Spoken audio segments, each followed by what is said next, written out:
Very good morning.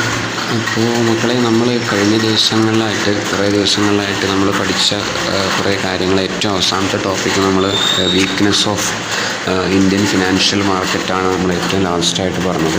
അപ്പോൾ നമുക്കറിയാം, Indian financial മാർക്കറ്റിന് ഒരുപാട് വീക്ക്നെസ് ഉണ്ട്.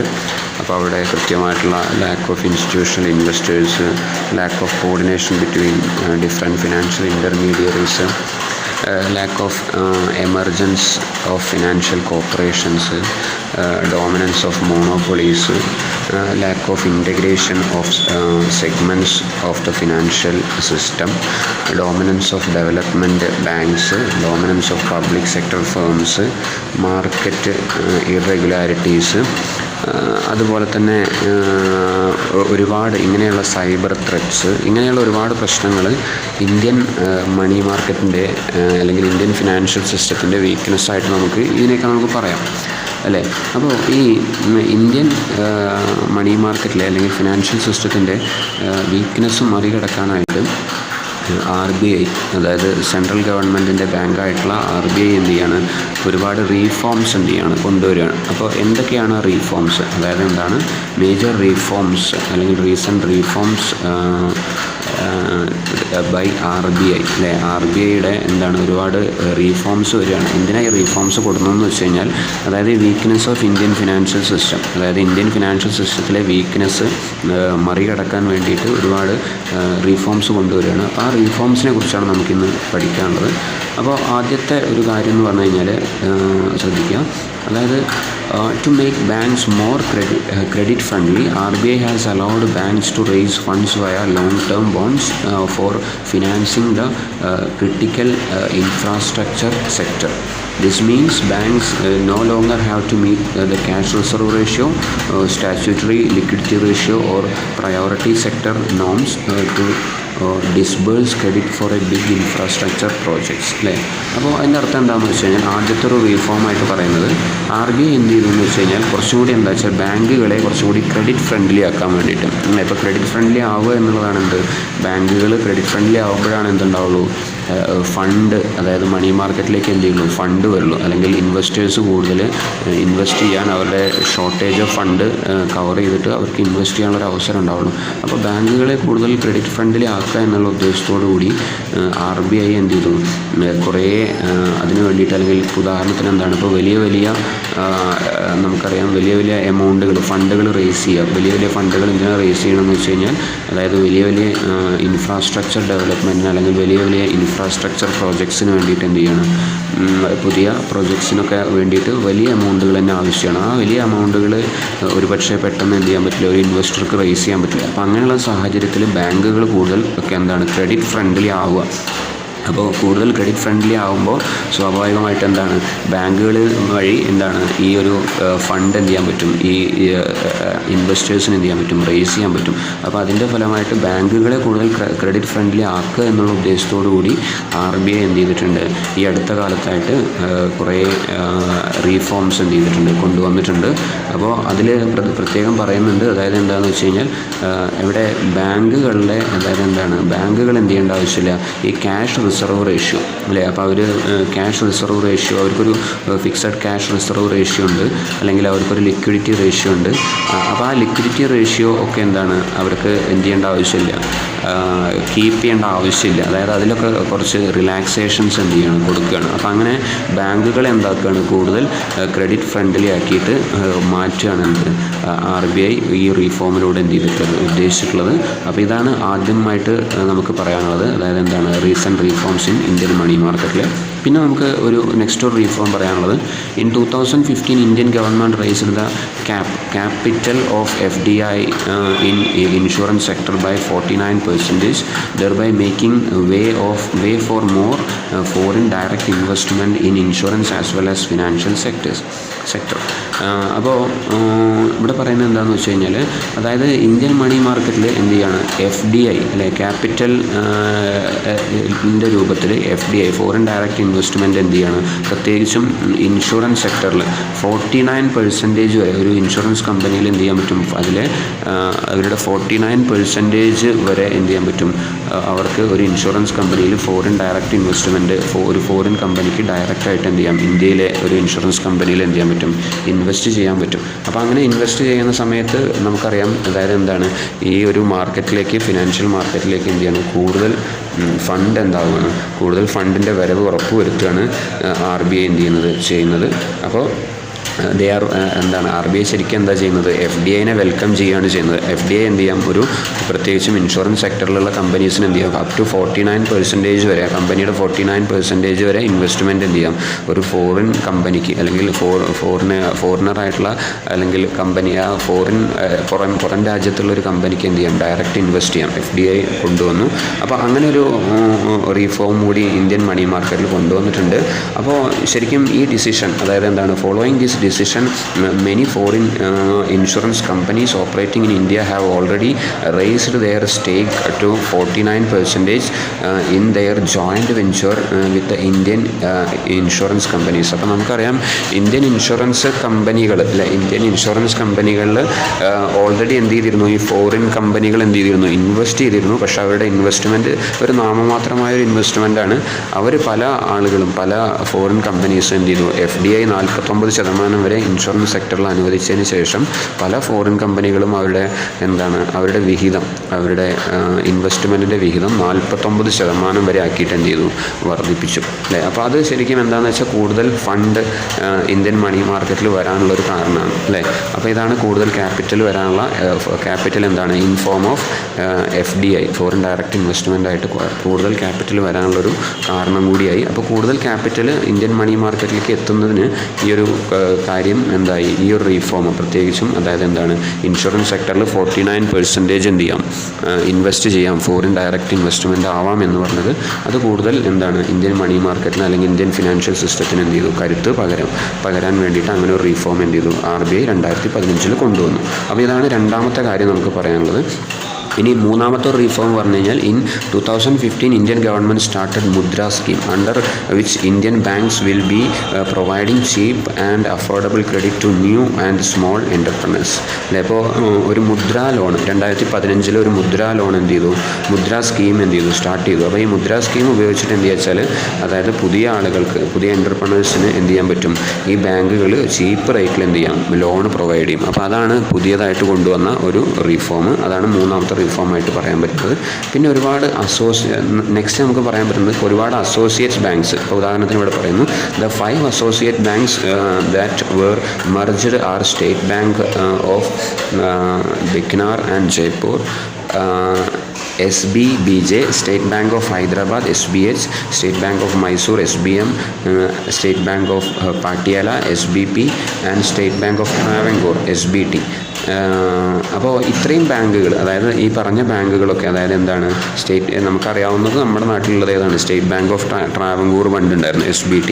ഇതൊക്കെ എന്തായി, SBIയിൽ എന്ത് ചെയ്തു, ലയിപ്പിച്ചു. ഇതൊക്കെ ശരിക്ക് SBIയുടെ അസോസിയേറ്റ് ബാങ്ക്സ് ആയിരുന്നു. അപ്പോൾ SBIയുടെ അസോസിയേറ്റ് ബാങ്ക്സ് മുഴുവൻ എന്തായി, SBIയിൽ എന്ത് ചെയ്തു, ലയിപ്പിച്ചു. SBIയിൽ ലയിപ്പിച്ചിട്ട് എന്ത് ചെയ്തു വെച്ചാൽ, the other 2 associate banks, namely State Bank of Indore and State Bank of Saurashtra, has already merged with the State Bank of India. അപ്പോൾ 2015 5 അസോസിയേറ്റ് ബാങ്ക്സ് എന്ത് ചെയ്തു, കൊണ്ടുവന്നിട്ടുള്ള ബാങ്കിങ് സെക്ടറിന് കരുത്ത് പകരാൻ കൊണ്ടുവന്നിട്ടുള്ള റീഫോമിലൂടെ ഈ 5 അസോസിയേറ്റ് ബാങ്ക്സിന് എന്ത് ചെയ്തു, SBIയിൽ ലയിപ്പിച്ചു. അതിനു മുമ്പ് തന്നെ നമുക്കറിയാം, അതായത് എന്താണ്, സ്റ്റേറ്റ് ബാങ്ക് ഓഫ് സൗരാഷ്ട്രയും അതുപോലെ തന്നെ സ്റ്റേറ്റ് ബാങ്ക് ഓഫ് ഇന്ത്യയും ഓൾറെഡി എന്ത് ചെയ്തു, SBIയുടെ ഭാഗമായിരുന്നു, അല്ലെങ്കിൽ SBIയിൽ ലയിപ്പിച്ചിരുന്നു മുമ്പ് തന്നെ. അപ്പോൾ ശരിക്കും പിന്നെ അതുപോലെ തന്നെ പറയുന്നത്, short run bank of Baroda has now become India's second largest public sector bank after it merged with Dena and Vijaya Bank respectively. അപ്പോൾ നമുക്കറിയാതെ എന്താണ്, അതായത് ബാങ്ക് ഓഫ് ബറോഡ എന്ന് പറഞ്ഞൊരു ബാങ്ക് ഉണ്ടായിരുന്നു. അപ്പോൾ അങ്ങനെ ബാങ്ക് ഓഫ് ബറോഡ എന്ന് പറഞ്ഞു കഴിഞ്ഞാൽ ഇപ്പോൾ സെക്കൻഡ് ലാർജസ്റ്റ് പബ്ലിക് സെക്ടർ ബാങ്കാണ്, അല്ലേ. അത് എന്ത് ചെയ്തു വെച്ചാൽ ദേന ബാങ്കും അതുപോലെ തന്നെ വിജയ ബാങ്കും, അല്ലേ. After it's merge with Dena and Vijaya bank. അപ്പോൾ ദേന ബാങ്കും വിജയ ബാങ്കും ആയിട്ട് എന്ത് ചെയ്തു, ബാങ്ക് ഓഫ് ബറോഡ എന്ത് ചെയ്തു, മിക്സ് ചെയ്തപ്പോൾ അത് ഇന്ത്യയിലെ തന്നെ സെക്കൻഡ് ലാർജസ്റ്റ് പബ്ലിക് സെക്ടർ ബാങ്കായിട്ട് മാറി. അപ്പോൾ കുറേ അസോസിയേറ്റ് ബാങ്കുകൾ എന്ത് ചെയ്യാണ്, ഒരുമിച്ച് ചേർത്തതോട് കൂടിയിട്ട് അതെന്തായെന്ന് വെച്ച് കഴിഞ്ഞാൽ ഒരു വലിയൊരു ഇൻവെസ്റ്റ്മെൻറ്റിനുള്ള അല്ലെങ്കിൽ വലിയൊരു ക്യാപിറ്റലായിട്ട് ഒരു നമുക്കറിയാം. അതായത് ഇപ്പോൾ 5 ബാങ്കുകൾ, ഓൾറെഡി 5 ബാങ്കുകളുടെ പേര് പറഞ്ഞു, അസോസിയേറ്റ് ബാങ്ക്സ് ആയിരുന്നു SBIയുടെ. അത് ഒരുമിച്ച് വന്നു. പിന്നെ അതുപോലെ തന്നെ മുമ്പുണ്ടായിരുന്ന state Bank of Baroda, state Bank of Saurashtra, ഇത് എന്തായി SBI. അപ്പോൾ ഇങ്ങനെ ഈ അസോസിയേറ്റ് ബാങ്ക്സ് ഒക്കെ ലയിപ്പിച്ച് അതായത് എന്ത് ചെയ്യാണ്, വലിയൊരു ഫണ്ട് അല്ലെങ്കിൽ വലിയൊരു ഫണ്ട് സമാഹരിക്കുകയാണ് ശരിക്കും. ചെറിയ എമൗണ്ടുകൾ എല്ലാം കൂടി ഒരുമിച്ച് ചേരുമ്പോൾ അതായത് കുറേ 5 ആൾ ഒരുമിച്ച് ചേരുമ്പോൾ എന്തായി, അതൊരു വലിയൊരു ക്യാപിറ്റലായി അല്ലെങ്കിൽ വലിയൊരു ഇൻവെസ്റ്റ്മെൻറ്റായി. അപ്പോൾ അതിനൊരു സാഹചര്യം ഒരുക്കുകയാണ് RBI ചെയ്തത്. അപ്പോൾ ഇതാണ് അടുത്തൊരു റീഫോമായിട്ട് നമുക്ക് പറയാൻ പറ്റുക. പിന്നെ നമുക്ക് പറയേണ്ടത് ഒരു റീഫോം എന്ന് പറഞ്ഞു കഴിഞ്ഞാൽ ഒരു ഡീമോണിറ്റൈസേഷൻ കൊണ്ടുവന്നു. അതൊരു റീഫോമാണ്. ഡിമോണിറ്റൈസേഷൻ എന്ന് പറഞ്ഞു കഴിഞ്ഞാൽ നമുക്കറിയാം, withdrawal of legal tender status of ₹500 and 1,000 notes. It was also announced that the new ₹500 and 2,000 banknotes of Mahatma Gandhi, a new series would be introduced in exchange for old banknotes. അല്ലേ? അപ്പോൾ demonetisation കൊണ്ടുവരിക എന്ന് പറഞ്ഞു കഴിഞ്ഞാൽ അതെന്താണ്, അതൊരു bank റീഫോമാണ് അല്ലെങ്കിൽ അതൊരു റീസെൻ്റ് റീഫോമാണ്. അതിലെന്താ ചെയ്തത് വെച്ചാൽ നമുക്കറിയാവുന്നൊരു കാര്യം തന്നെയാണ്, പഴയ 500-ൻ്റെയും പഴയ 1000-ൻ്റെയും നോട്ടുകൾ എന്ത് ചെയ്തു, പിൻവലിച്ചു. അത് ലീഗൽ ടെൻഡേഴ്സ് അല്ല, നിയമപരമായി അത് ഉപയോഗിക്കാൻ പാടില്ല. പകരം എന്ത് ചെയ്യും, 500-ൻ്റെയും പുതിയ 500-ൻ്റെയും 2000-ൻ്റെയും ബാങ്ക് നോട്ട്സ്, മഹാത്മാഗാന്ധിയുടെ ചിത്രം അടിച്ചിട്ടുള്ള പുതിയ സീരീസിൽ എന്ത് ചെയ്യും, പുതിയ ബാങ്ക് നോട്ട് വരും. അല്ലെങ്കിൽ പുതിയ ബാങ്ക് നോട്ട് എന്ത് ചെയ്യാണ്, ഇൻട്രൊഡ്യൂസ് ചെയ്യാണ്, ഇന്ത്യൻ മണി മാർക്കറ്റിൽ ഇൻട്രൊഡ്യൂസ് ചെയ്യാണ് ഇവിടെ ചെയ്യുന്നത്. അപ്പോൾ ഓൾഡ് ബാങ്ക് നോട്ട്സ് ആയിട്ടുള്ള 500-നും 1000-നും പകരം പുതിയ 500-ൻ്റെയും 2000-ൻ്റെയും പുതിയ സീരീസ് എന്ത് ചെയ്തു, കൊണ്ടുവന്നു. അപ്പോൾ ഇതാണ് ശരിക്കും ഡീമോണിറ്റൈസേഷൻ. അപ്പോൾ ഈ ഡീമോണിറ്റൈസേഷൻ എന്താണ്, ശരിക്കും ഒരു റീഫോമാണ്. അതായത് RBIയുടെ ഒരു റീഫോമാണ് ടു സ്ട്രെങ്തൻ അല്ലെങ്കിൽ to cover the weakness of Indian financial system. അല്ലേ? അപ്പോൾ ഇന്ത്യൻ ഫിനാൻഷ്യൽ സിസ്റ്റത്തിലെ പോരായ്മ മറികടക്കാൻ കൊണ്ടുവന്നിട്ടുള്ള അടുത്തൊരു റീഫോമാണിത്. ഇനി നെക്സ്റ്റ് നമുക്ക് പറയേണ്ടത് എന്താണെന്ന് വെച്ച് കഴിഞ്ഞാൽ setting up of the monetary policy committee. അല്ലേ? അപ്പോൾ പുതിയൊരു മോണിറ്ററി പോളിസി കമ്മിറ്റീനെ എന്ത് ചെയ്തു, സെറ്റപ്പ് ചെയ്തു എന്നുള്ളതാണ് അടുത്തൊരു റീഫോമായിട്ട് നമുക്ക് പറയാൻ പറ്റുക. പിന്നെ നെക്സ്റ്റ് നമുക്ക് പറയാൻ പറ്റുന്നത് thrust towards designation of government payments. അല്ലേ?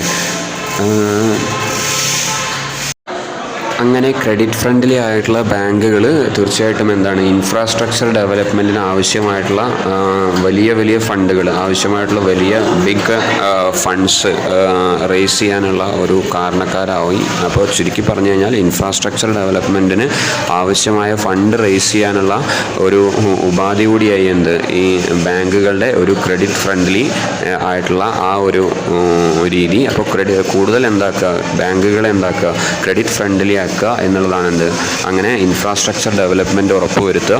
അങ്ങനെ നമ്മുടെ എക്കണോമിക് ഫിനാൻഷ്യൽ സിസ്റ്റം കൂടുതൽ അതിൻ്റെ വീക്ക്നെസ് കവർ ചെയ്ത് കൂടുതൽ സ്ട്രെങ്തൻ ആക്കുക എന്നുള്ളതാണ് RBI ചെയ്തിട്ടുള്ള ആദ്യത്തെ കൊണ്ടുവന്നിട്ടുള്ള റീഫോം. പിന്നെ അതുപോലെ തന്നെ നമ്മൾ പറഞ്ഞു FDI ഉയർത്തി, അതായത് ഫോറിൻ ഡയറക്റ്റ് ഇൻവെസ്റ്റ്മെൻറ്റ് പ്രത്യേകിച്ചും 2015 എന്ത് ചെയ്തു, ഇൻഷുറൻസ് സെക്ടറിൽ 49% വരെ വിദേശ നിക്ഷേപം ആവാം എന്നുള്ളൊരു നിയമം കൊണ്ടുവരിക വഴി, അതായത് ഇന്ത്യയിൽ വളരെ നാമമാത്രമായിരുന്നുള്ള ഇൻഷുറൻസ് സെക്ടറിലുള്ള ഫോറിൻ ഡയറക്റ്റ് ഇൻവെസ്റ്റ്മെൻറ്റ് 49% വരെ പല കമ്പനികളും എന്ത് ചെയ്തു, പല കമ്പനികളും പുതിയ അവരുടെ എന്ത് ചെയ്തു വെച്ചാൽ അവരുടെ ക്യാപിറ്റൽ ഇൻവെസ്റ്റ്മെൻറ്റ് 49% ആക്കി മാറ്റി ഉയർത്തി കൊണ്ടുവന്നു. അപ്പോൾ തീർച്ചയായിട്ടും അത് ഇന്ത്യൻ മണി മാർക്കറ്റിന് തീർച്ചയായിട്ടും കരുത്ത് പകരുന്ന ഒരു കാര്യം തന്നെയാണ്. ഓക്കെ, അപ്പോൾ അതാണ് രണ്ടാമത്തെ കാര്യം. പിന്നെ അതുപോലെ തന്നെ നമുക്കറിയാം പുതിയ മുദ്രാ സ്കീമുകൾ കൊണ്ടുവന്നു എന്നുള്ളതാണ് പറയുന്നത്. മുദ്രാ സ്കീമുകൾ വഴി എന്ത് ചെയ്തു, പുതിയ ഓൺടർപ്രണേഴ്സിന് കൂടുതൽ പുതിയ അവസരങ്ങൾ തുറന്നു കിട്ടുകയാണ് ചെയ്തത്. അപ്പോൾ അവർക്ക് ആവശ്യമായിട്ടുള്ള ഫണ്ട് റേസ് ചെയ്യാനുള്ള ഒരു ചീപ്പായിട്ട്, അതായത് വളരെ ഇൻട്രസ്റ്റ് കുറഞ്ഞ രീതിയിൽ ചീപ്പായിട്ട് ലോൺ കിട്ടുന്ന ഒരവസ്ഥയാണ് ഈ മുദ്രാ സ്കീമുകൾ തുടങ്ങുന്നത് വഴി എന്ത് ചെയ്തത്, പുതിയ ഓൺടർപ്രണേഴ്സിന് ലഭിച്ചത്. പിന്നെ അതുപോലെ തന്നെ മേജറായിട്ടുള്ള കുറേ ഒരു റീഫോമാണ് എന്ത്, കുറേ ബാങ്കുകൾ, അതായത് കുറേ അസോസിയേറ്റ് ബാങ്ക്സ് എന്ത് ചെയ്തു, SBIയിൽ എന്ത് ചെയ്തു, ലയിപ്പിച്ചു. അങ്ങനെ അവരുടെ ക്യാപിറ്റൽ എന്താക്കി, ഒരു വലിയൊരു ക്യാപിറ്റൽ ഒരുമിച്ച് നിന്നിട്ട് ഒരു വലിയൊരു ക്യാപിറ്റൽ എന്നുള്ള ആ ഒരു ക്യാപിറ്റൽ ഇൻവെസ്റ്റ്മെൻറ്റ് കൂടുതൽ എവിടെ എത്തി, ഇന്ത്യൻ മണി മാർക്കറ്റിലേക്ക് എത്തി എന്നുള്ളതാണ്, ഇന്ത്യൻ ഫിനാൻഷ്യൽ മാർക്കറ്റിലെത്തി. അപ്പോൾ അതുകൊണ്ട് നമുക്ക് എന്താ വെച്ചാൽ കൂടുതൽ ഒരു എമൗണ്ട്, ഒരു ഹ്യൂജ് എമൗണ്ടിന്, അതായത് ഹ്യൂജ് എമൗണ്ട് ആവശ്യമെങ്കിൽ തീർച്ചയായിട്ടും എത്രയാണോ എമൗണ്ട് ആവശ്യമായിട്ടുള്ള എമൗണ്ടുകൾ മുഴുവൻ എന്താണ് ഒന്നിച്ച് സ്വരുക്കൂട്ടി വെച്ച ഒരവസ്ഥയാണ് ശരിക്കും എന്തുണ്ടാവുന്നത്, ഈ എല്ലാ ബാങ്കുകൾ, അതായത് ഇപ്പോൾ പറഞ്ഞ SBIയുടെ 5 അസോസിയേറ്റ് ബാങ്ക്സും അതിനു മുമ്പ് 2 അസോസിയേറ്റ് ബാങ്ക്സും ഒക്കെ എന്ത് ചെയ്യുന്നത്, അവരുടെയൊക്കെ യൂണിയനിലൂടെ സാധിക്കുന്നത്. അപ്പോൾ ഇത്രയാണ് അതിൽ പറഞ്ഞ മറ്റൊരു കാര്യം.